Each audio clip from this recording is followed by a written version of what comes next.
Do you shower at the gym or do you wait till you get home? That's the question. Because one thing I've noticed is that at the gym, there's two types of members. There's those that shower at the gym, and then there's those that once they're done with their workout, they just get up and they pretty much leave. And I started to think a little bit deeper about what's going on in our minds when we make that decision. And it's obviously a pattern that's been established because, for example, I almost want to say one of my ex-girlfriends, when we used to work out at the gym, she would always want to shower at home. But to me, that was a little bit of a bottleneck, because if we're working out at the gym and then we decide, oh, let's go home and shower, somebody's got to shower first. And of course, I'm going to shower second because I'm a gentleman and I want my woman to be able to shower first. But the point is that for those that make that decision to shower at the house, what's really going on inside of our minds to make us make that decision? Because once we work out, our bodies are covered in sweat, bacteria. I would even probably say there's some dirt that's not good to leave on our skin and in our pores. So we should try to clean our bodies of that filth, for lack of better words. But because there's something that happens at a psychological level when you bathe yourself and cleanse your body of all of those, all of that dirt and that grime, that buildup, that let's connect it to, say, somebody that hasn't had a bath for a very long time. For whatever reason, when you do provide them with the bath that they need, it uplifts their mood and it makes them feel better, and it makes them, it makes them love themselves more, I guess you could say. But at least for that time being, it's a temporary effect. But then if you also look at, say, someone else that might be in a situation where they're unable to bathe, like say when we go camping, right? We camp, and then we camp for a certain amount of time, and then we realize, oh man, it's been 3-4 days I haven't had a bath, a shower, but I'm having so much fun camping, I'm not thinking about the fact, I know I stink, but the people I'm around that I'm camping with haven't bathed either, and they kind of are on the same level of stink. So I guess it's okay. So we start to blend in. But when we think about those individuals that are choosing to shower at the gym, we have to think about what's going on there. And I would say it's an immediate call for attention. It basically says, right here, right now, I've made the conscious decision to remove that grime off of my body. And it affects you on so many levels. So right now, I left the gym. The gym closes at 8 p.m. It's currently 8:09. The time I got there is irrelevant, but I had probably been there for about an hour, maybe a little bit more, because I did the sauna. And as you all know, I'm constantly viewing the world in a different way to be able to provide everyone with an understanding of what is occurring around us. And I noticed a few things in the men's locker room, and you can let me know if you do work out in the gym, if you notice these things as well. So one is that the mirror, okay? The mirror is a very powerful invention and tool. In life, reflections have always been prevalent throughout the world we live in. You can see a reflection of yourself in a lot of different things, primarily looking in water, right? I think that's kind of like, in terms of literature and media depictions, we often see our reflections in bodies of water. But let's say that this mirror at the gym serves as a tool to allow us to be able to examine ourselves, critique ourselves, and ultimately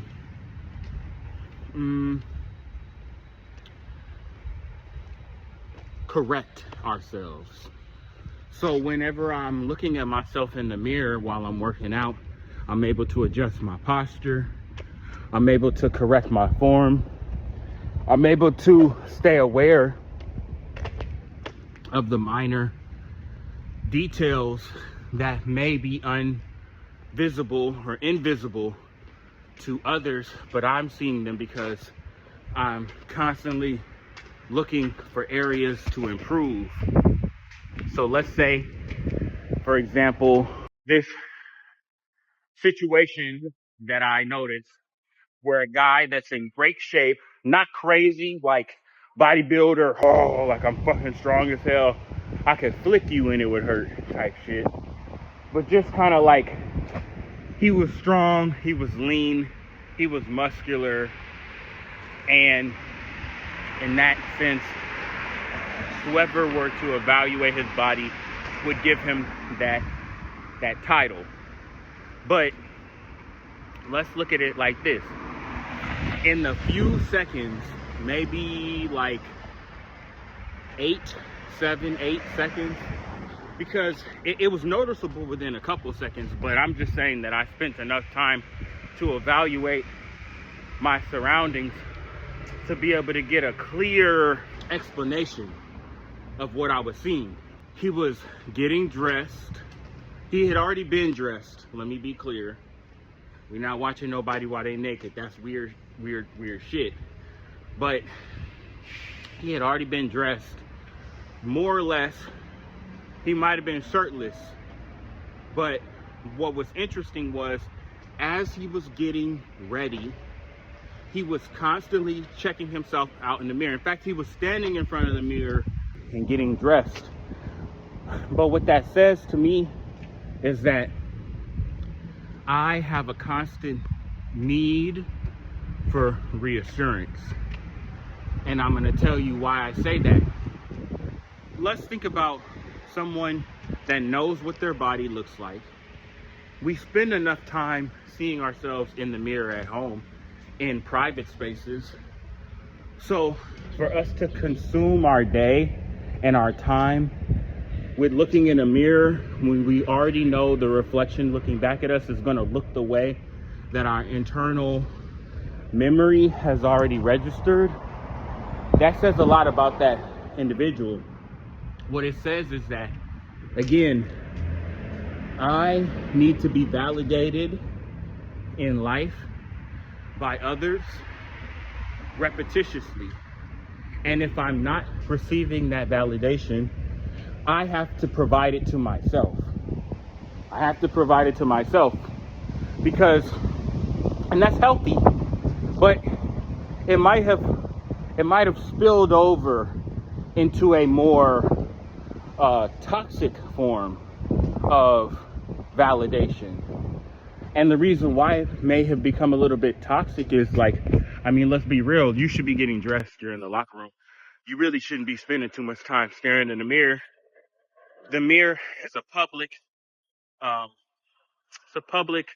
tool. It's something that everybody should have a little bit of time to be able to spend looking into, correcting the minor adjustments, fix their collar, adjust their necklace. Okay, my necklace is kind of backwards.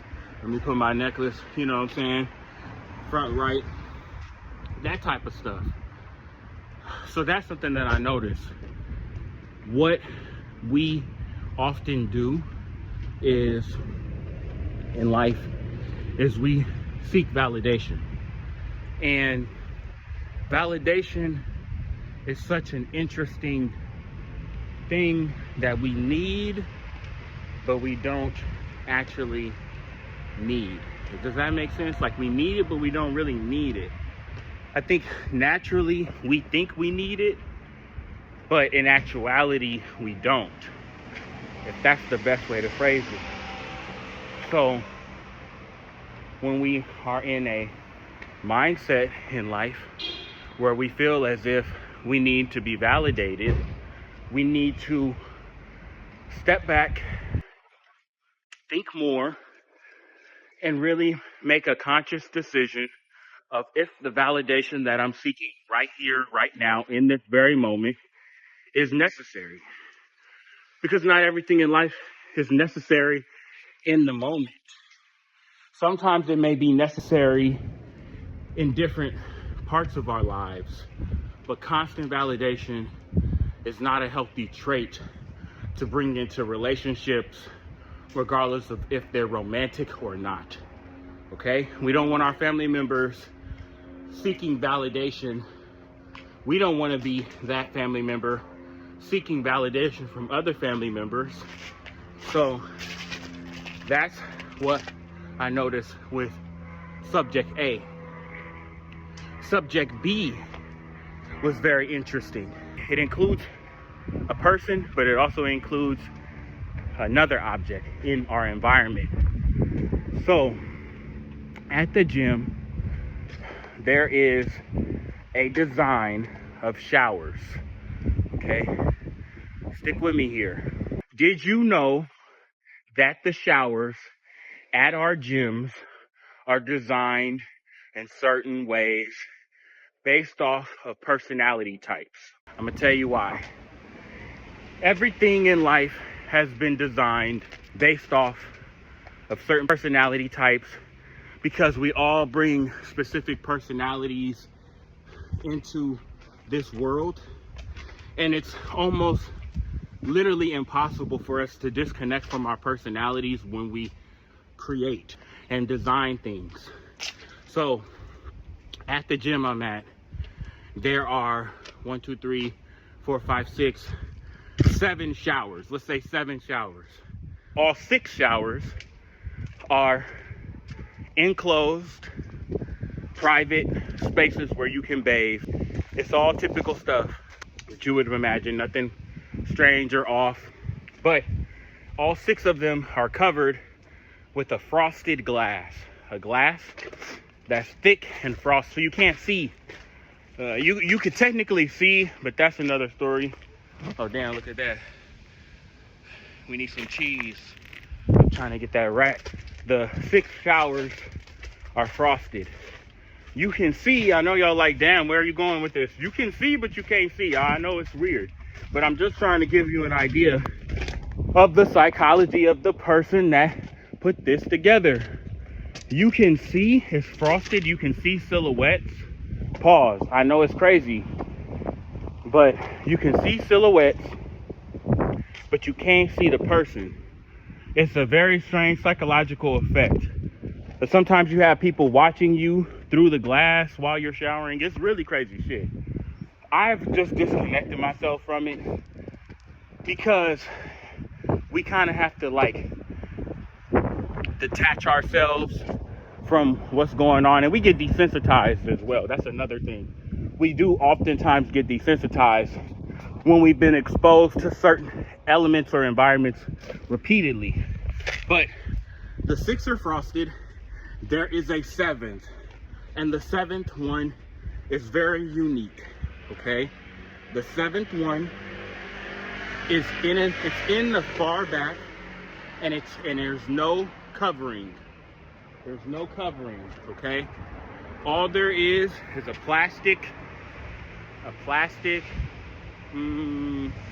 shower curtain, and it's see-through. It's like the plastic shower curtain that you would have in your bathroom.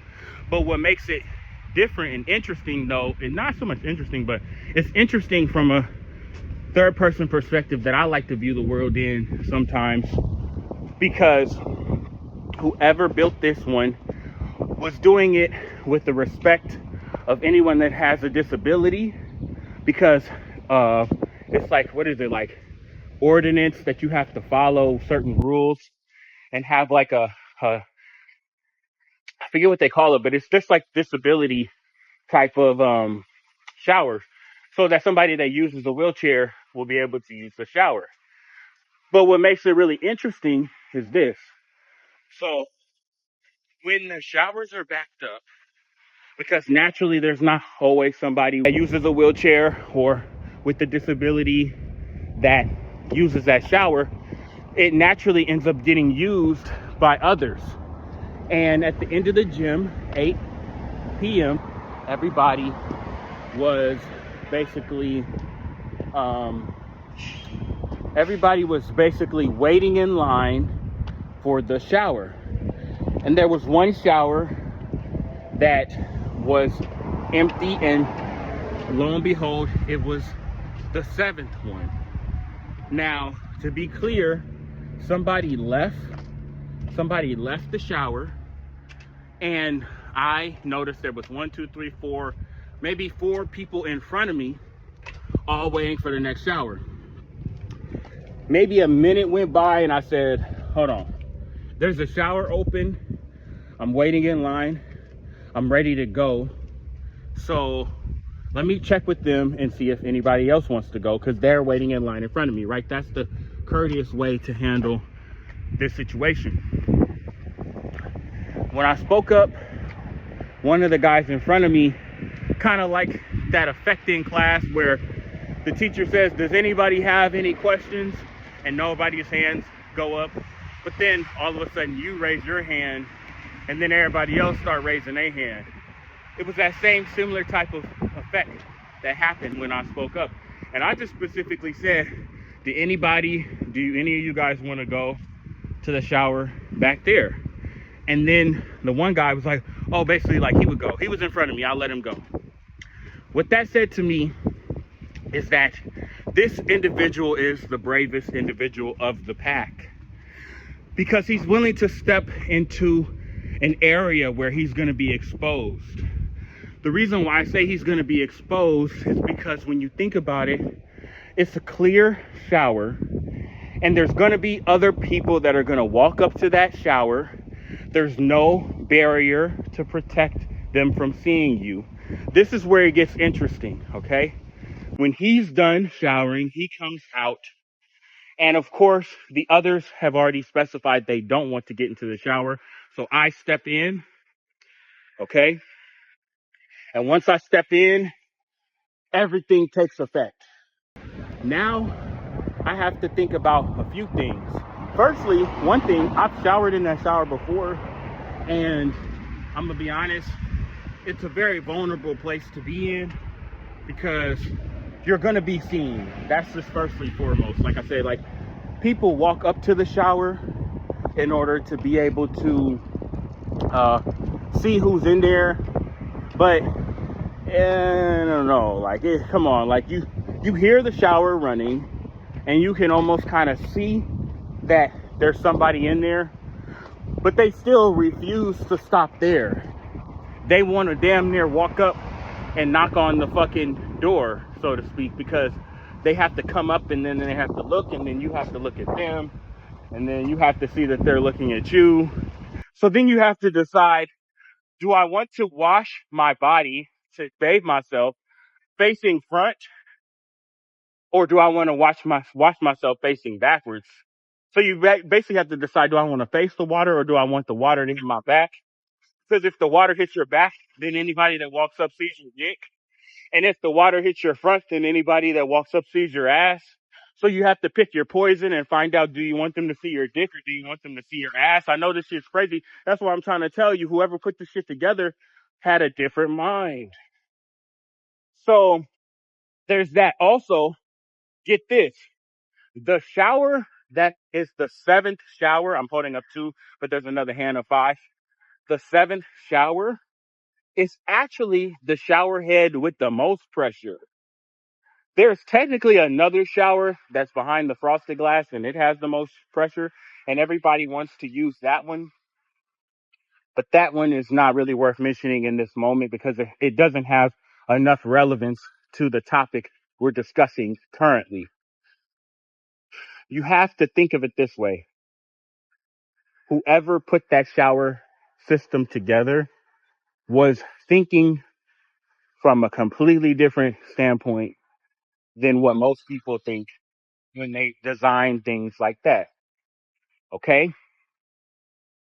So we have the guy in the mirror, the man in the mirror. We have the shower with no protection. Okay?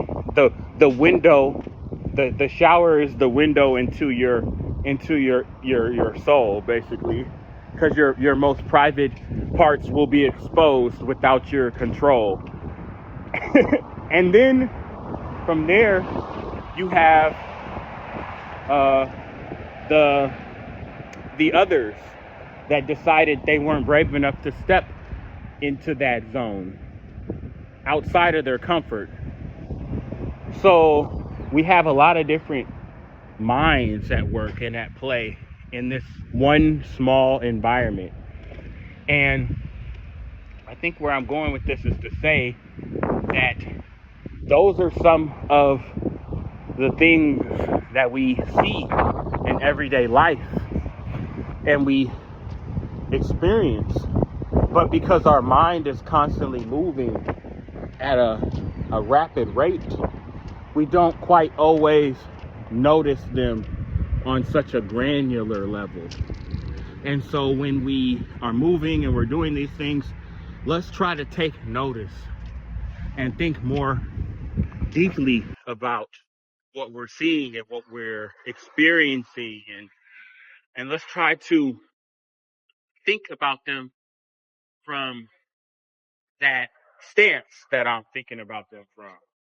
Because I believe that we as a people will always evolve if we have the ability to view things from various standpoints and not be so fixated on viewing things just from the stance that we're most comfortable viewing them from. I can't think of any other things that I noticed that really, really stood out to me. Those are the main ones. If there is anything that you guys notice when you are in your environment, regardless of if it's in a gym or not, I'd love to hear them. And you guys are always welcome to drop it in the comments. But until next time, I want to make sure that everybody takes the time they need today to be able to focus on themselves and focus on others by being compassionate for those around us and having a level of compassion that the world has lost. And I want us to really realize that the truth, as they said from the beginning, I don't know who started it, but the truth will set you free. And our ultimate mission in life is to be free. I'm going to tell you that much. We may not really know much about what this world really is, aside from what we've been told or what we've been steered in the direction to believe. Because remember, everything we know has been taught to us. We've taught ourselves things, but we were put in this world in such a vulnerable state as a child, as a baby, that we absorbed everything around us without our control, without our knowing. So we have to reprogram ourselves to find that structure, a structure that we want to follow, not one that society tells us we must follow. And I think that's the best way to end the day. I made it out while the sun's still out. Life is alive. We're living and breathing and moving. And it will continue to be that way, whether we stand still or not. So let's do everything we can while the sun's still up to tackle our day, and when the sun goes down, use the night to be able to invent and create, and to be able to recharge our bodies and our minds so that our futures will be brighter. Because everything I do today is for tomorrow. Okay? Remember that. And you can live by that same practice. Everything I do today is for tomorrow. Because the future is more important than the past. You guys got to remember this, please. It's so important. You guys take care. I'll see you next time. Drop something in the comment if anything I said today connected with you in any way.